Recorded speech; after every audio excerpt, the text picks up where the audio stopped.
So, where are you headed?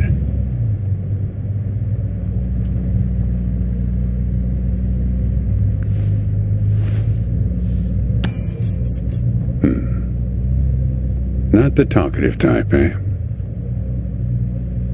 That's okay. Most people I pick up are just waiting for their turn to talk.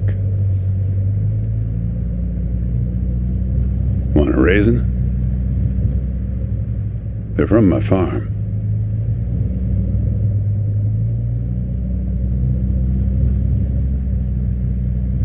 Sure. California still farms more raisins than anywhere on Earth. Yep, that's right. Some people don't have the slightest idea. Sure you don't want one?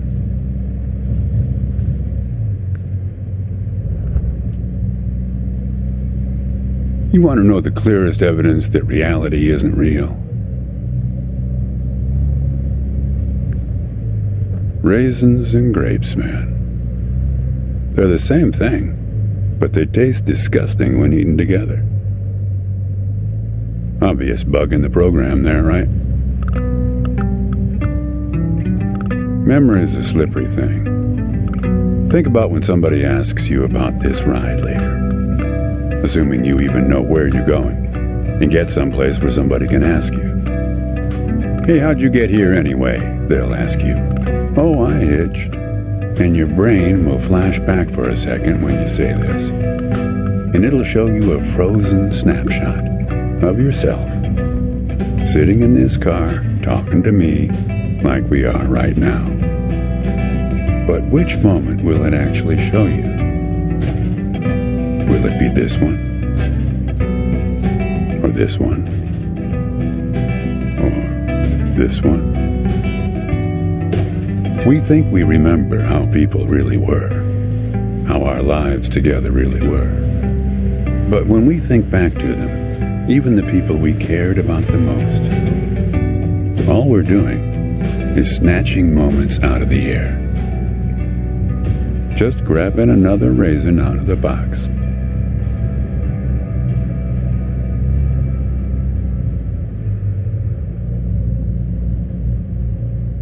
My wife. She's dead now, but you probably guessed that.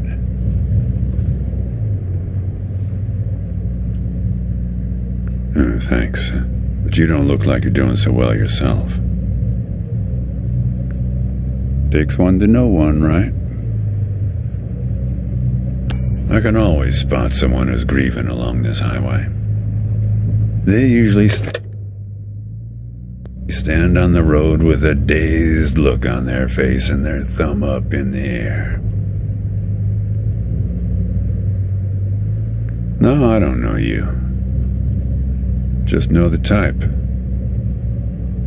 My wife, if I'm totally honest with you, I don't really remember what she looked like.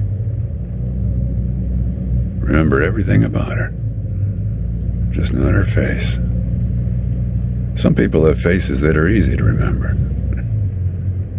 Doesn't seem fair.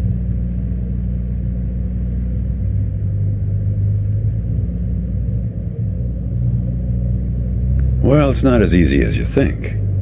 I'll give you an example. You think you're present in the moment? You've been talking to me for a few minutes now. What color are my eyes?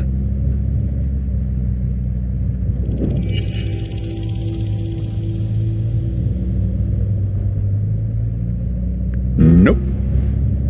Well, like I said when I picked you up, some people are just waiting until it's their turn to talk. Hey, kid. Do me a favor and close the window, would you?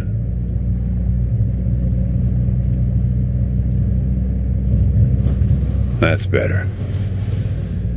Now, where were we?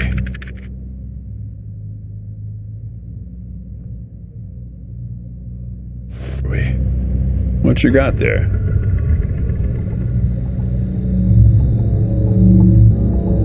Just a matchbook, huh? I figured it must have been something important. because the window is still closed.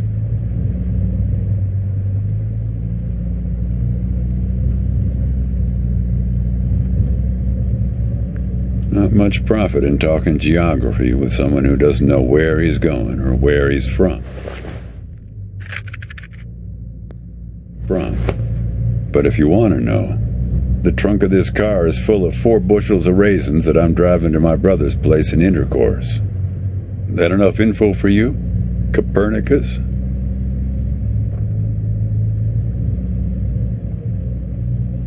Yep. Intercourse, Pennsylvania. You're not going to believe this, but my other brother lives in Lampshade, Texas. I once picked up a guy who'd been to the Czech Republic. They've got some really weirdly named places over there, he was telling me. One place that means young celebrator of pain. The thing is, some of these places are 700 years old. I guess they didn't really know how to name places back then. You sure I can't tempt you with a raisin? Don't worry, I'm not a psycho killer or anything. It's just that you look hungry.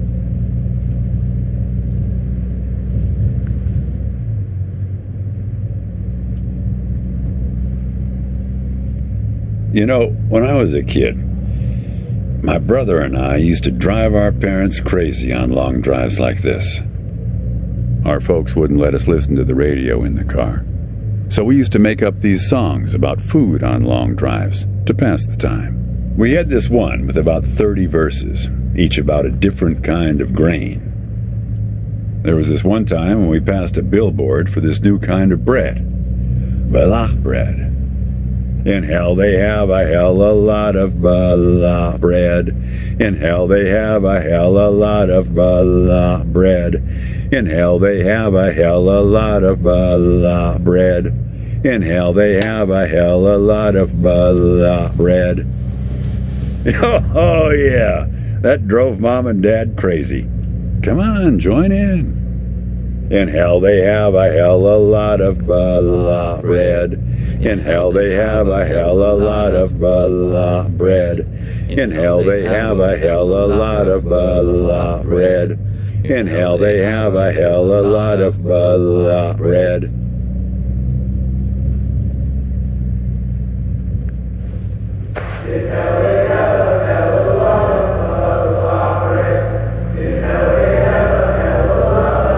of Balach. Actually, I'm beginning to understand my parents' perspective. Getting older's funny.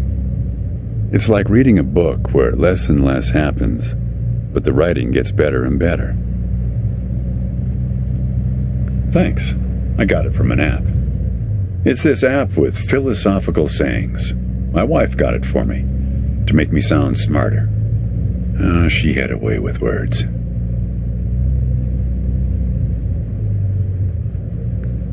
Yeah, well, that all sort of depends on which raisin you take out of the box, right? How you spin it.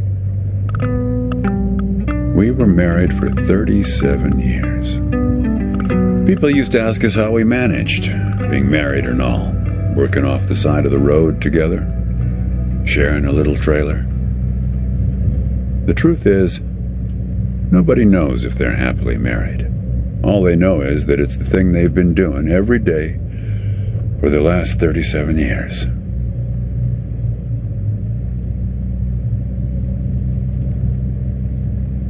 Yeah, we used to have a strict division of labor back when we worked together. She would raise the grape from the time it appeared on the vine, and I'd step in as soon as it was time to start drying them. Our customers used to have fun with that. I'm the dry one, they'd say. Grapes attract a certain kind of person. A person who likes to tell jokes. Wine enthusiasts, tourists, people who like to talk.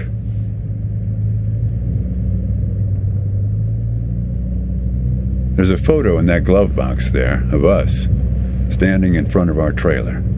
It was in a magazine. One of those stories about vanishing farmers that always pulls heartstrings with the rest of the country.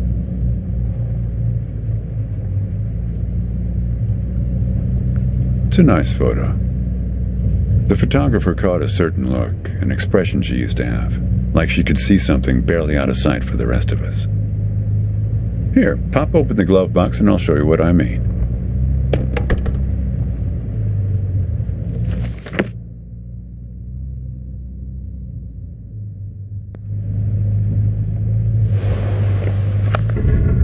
Hey, where'd you get that?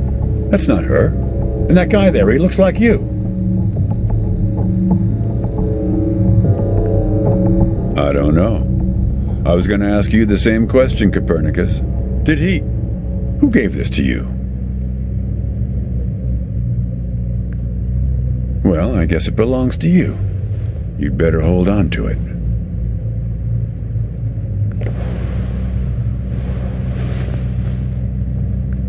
What woman?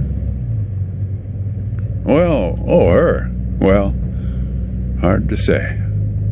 I wouldn't lose any sleep over it.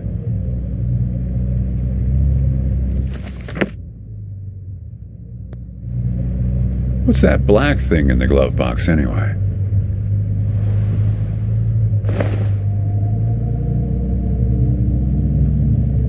See anything interesting there? A windmill, eh? No idea.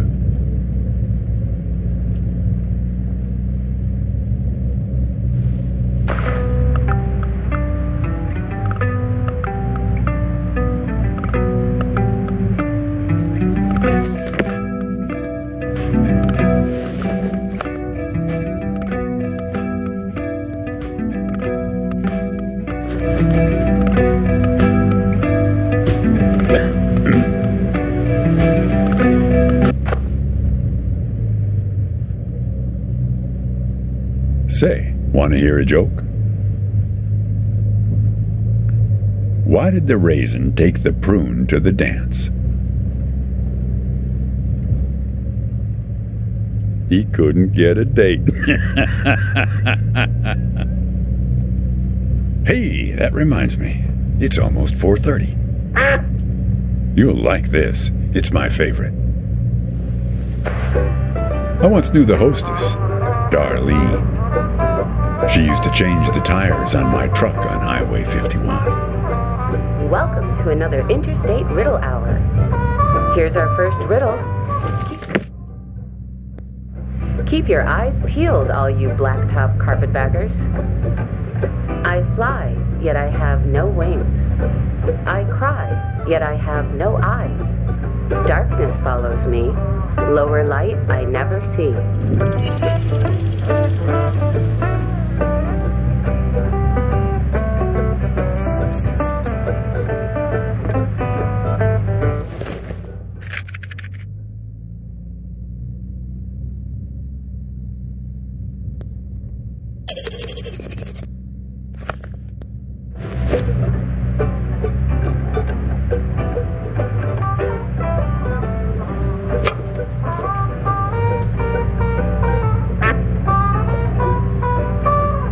Need some help?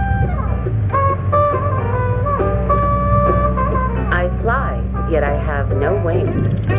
I cry, yet I have no eyes. Darkness follows me. Lower light I never see. Need some help?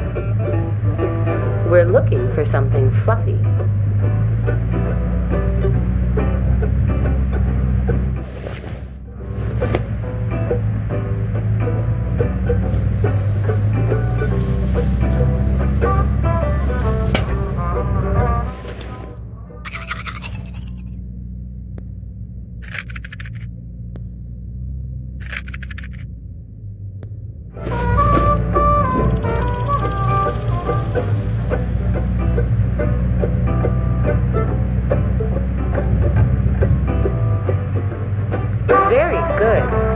Here's our next one. A gatekeeper forever bound. He opens and shuts with a similar sound.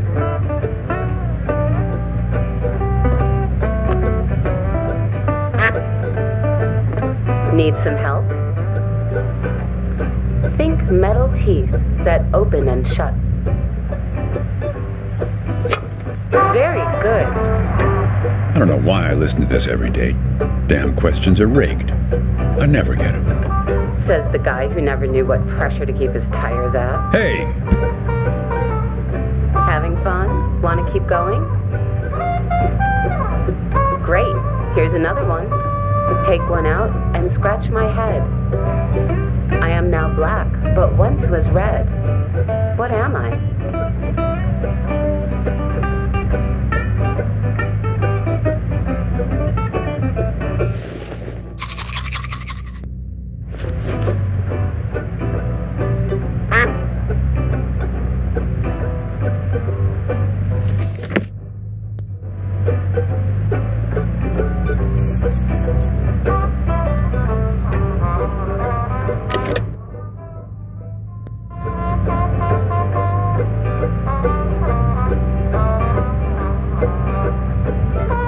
Need some help?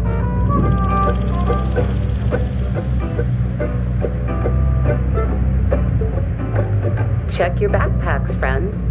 The answer could be hiding inside.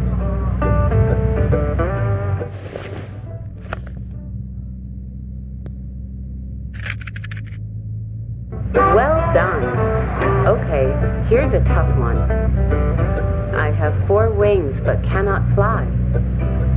I never laugh and never cry. On the same spot I'm always found, toiling away with little sound. What am I?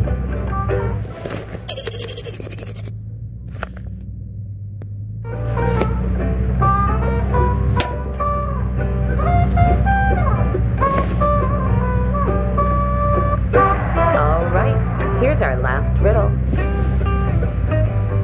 He lies without touching the ground. Oh, come on, Darlene. Need some help? He lies without touching the ground.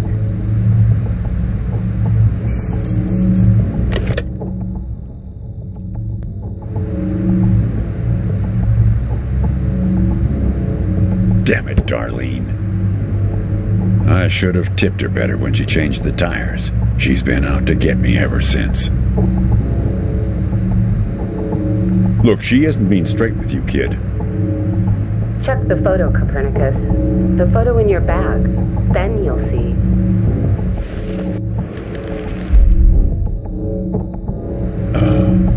She's in trouble, Copernicus. You must help her.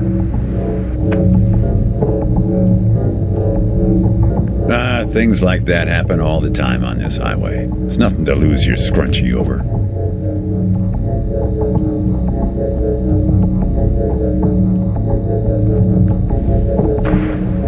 Riddle hour has now ended.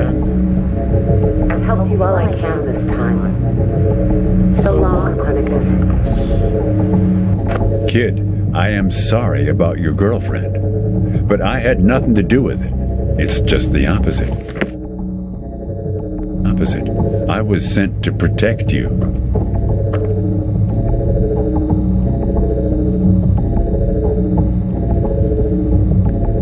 You did. You picked this car every bit as much as I chose to stop for you. You picked this car, picked me, not to feel anything. Kid, just let it go. There's nothing for you down that road. Nothing but hurt.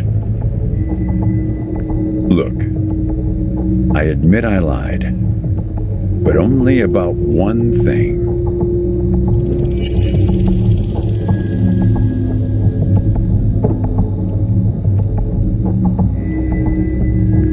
Nope, I'm as surprised by that one as you are. Yeah. We've met. Twice, in fact.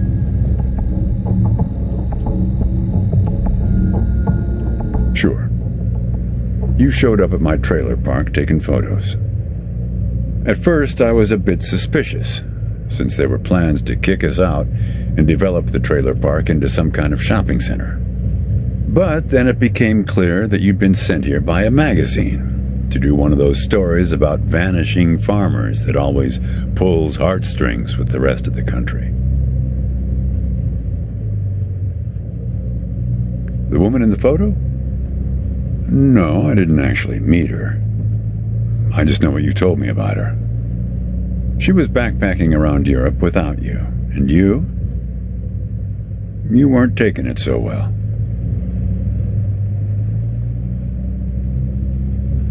Oh, I know a lot about you. I know about the phone number in the matchbook. I know you didn't show it to me. Kid, I told you, you don't want to go down that road.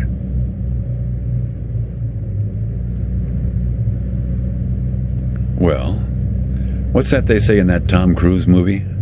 The one where he's a bartender? Everything ends badly, or it wouldn't end at all. I wasn't afraid of the truth either, back then. My wife, when she got the x-rays, when she knew, she decided to spare my feelings. Didn't tell me anything. Hid the x-rays in one place I'd never suspect, because it was so obvious. Stayed closed until today, till you came along.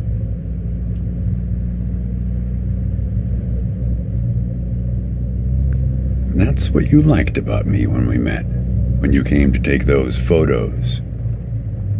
You said you admired my fortitude. I had to look up at least one of those words in the dictionary. Turns out that you just meant my not feeling every little thing that's gone wrong with me. Well, that's life as a raisin farmer. We're not known for live casting our power ballots. Each raisin is a little setback that you've learned to live with. You don't dwell on it or try too hard to remember. I wish it was that simple, kid.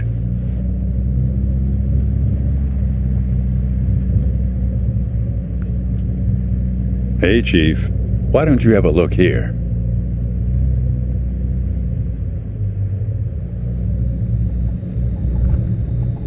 He appeared on this highway about the same time you did. I guess he's part of what you're running from.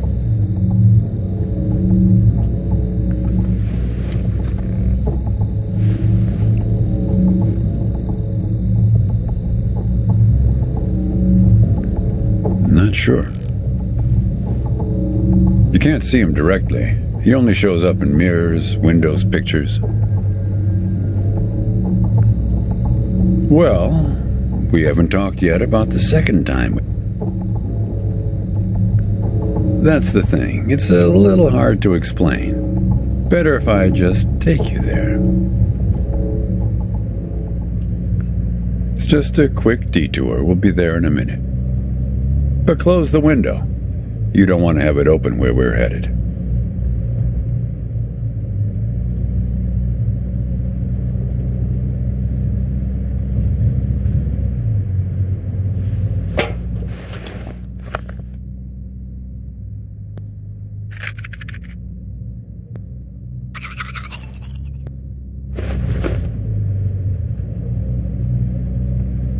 But close the window. You don't want to have it open where we're headed.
A man travels along a road until he reaches a gate at the top of a hill. The road has been long and straight so far, and the going has been easy. But now the man can't go any further, so he takes a seat by the road to rest. The man waits, and after a length of time that seems neither short nor long, the gate opens, and a guard appears.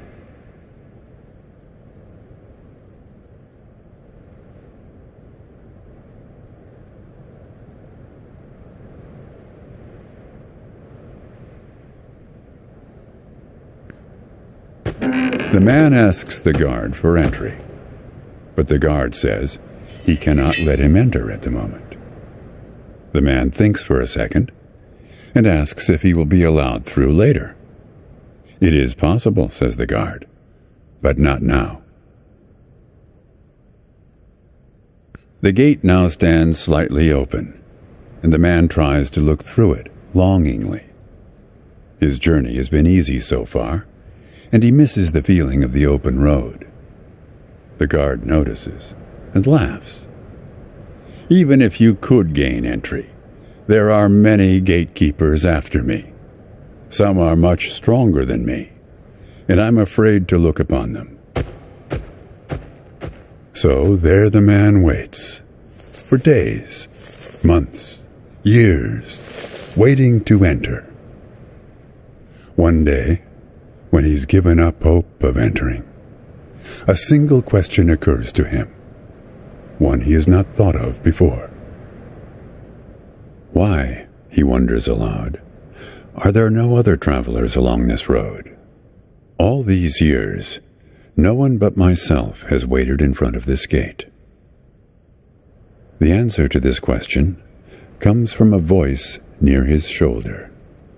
It is you who made this gate, says a bird perched nearby. So it exists for no one but you. But why? Asks the traveler. Why would I choose to stop here?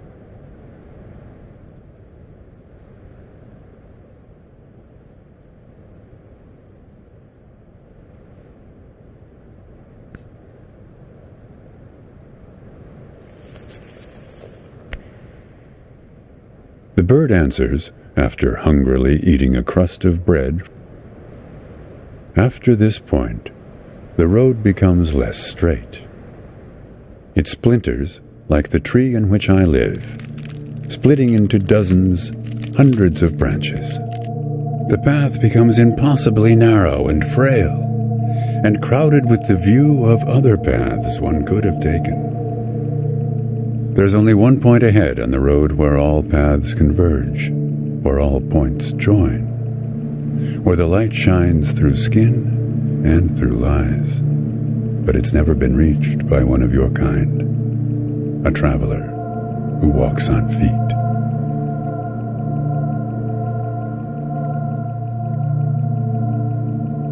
Shoo! Cries the guard, chasing the bird away. Don't listen to his nonsense. Having said this, he takes a seat next to the traveler, but not before closing the gate forever. So when you think about it, who knows how long we've been sitting here, just like this, on this road. Take it from me. It's better to face things with, what's it called again? Fortitude. Better not to feel too much. Want a raisin?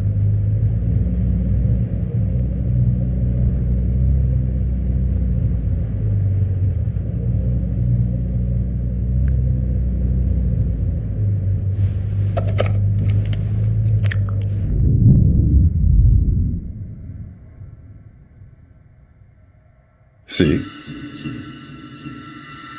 Life is like a box of raisins. That's some Forrest Gump type wisdom for you right there. Here, I'll leave the box open for you. Help yourself.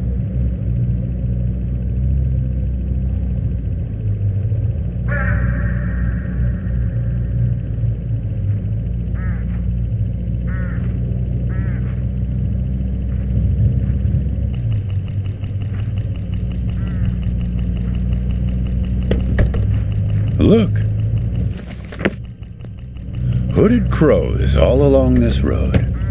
I have to chase these for my farm every harvest.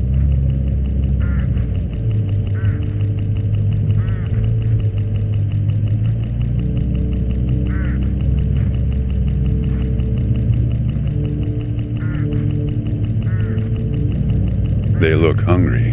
Didn't get much peck out of this last harvest.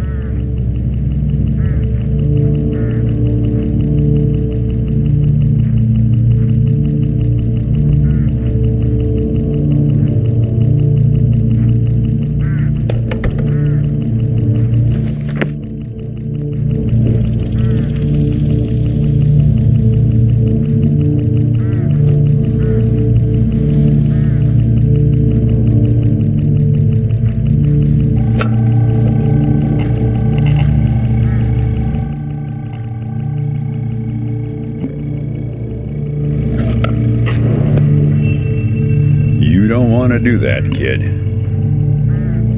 These birds are there's no telling what they'll do once they start swarming. Get enough of these crows together and it's big trouble.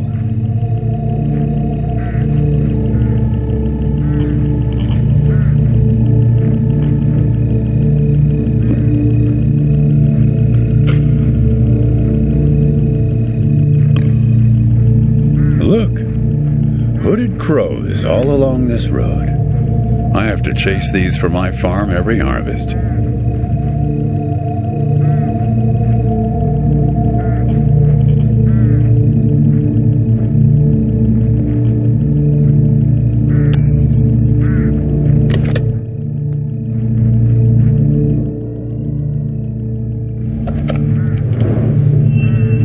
You're making a mistake, kid. You don't know where they're taking you. Look, I'll help you. I'll help you figure out what happened when she came back from Europe.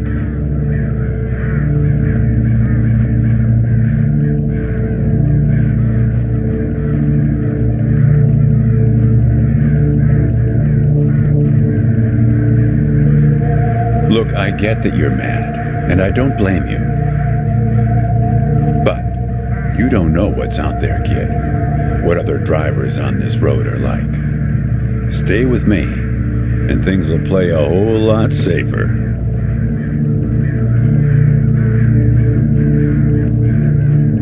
All right, I guess you made your choice. Don't blame me for what happens next. Now you've done it. They've taken control of the car. I don't know, Copernicus. Why don't you ask them?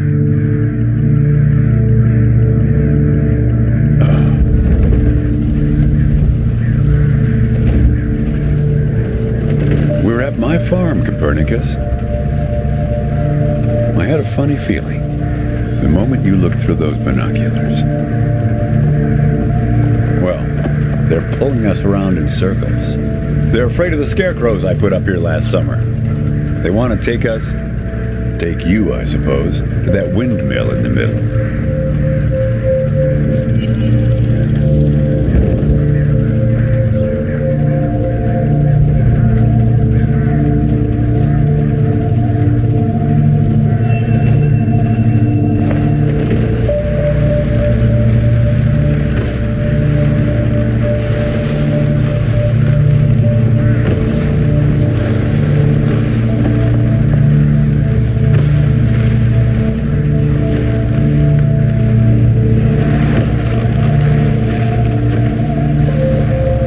To rotate the scarecrows. See if you can find something in this car that might do the trick.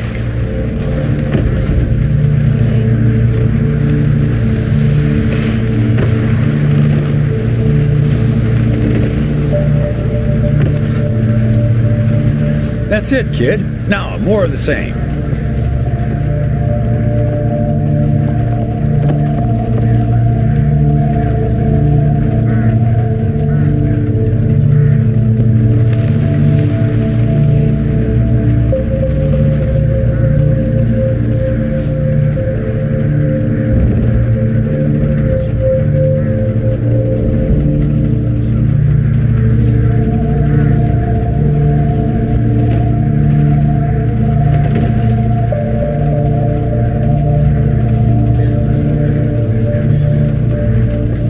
They're gonna tear the car apart if they keep this up.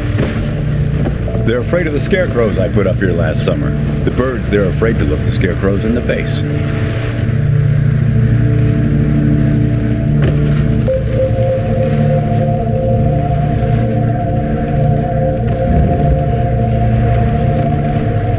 Kid, this car doesn't run on corn oil. You need to figure out a way to get the crows to the windmill before we run out of gas. They want to take you there, but they need some help.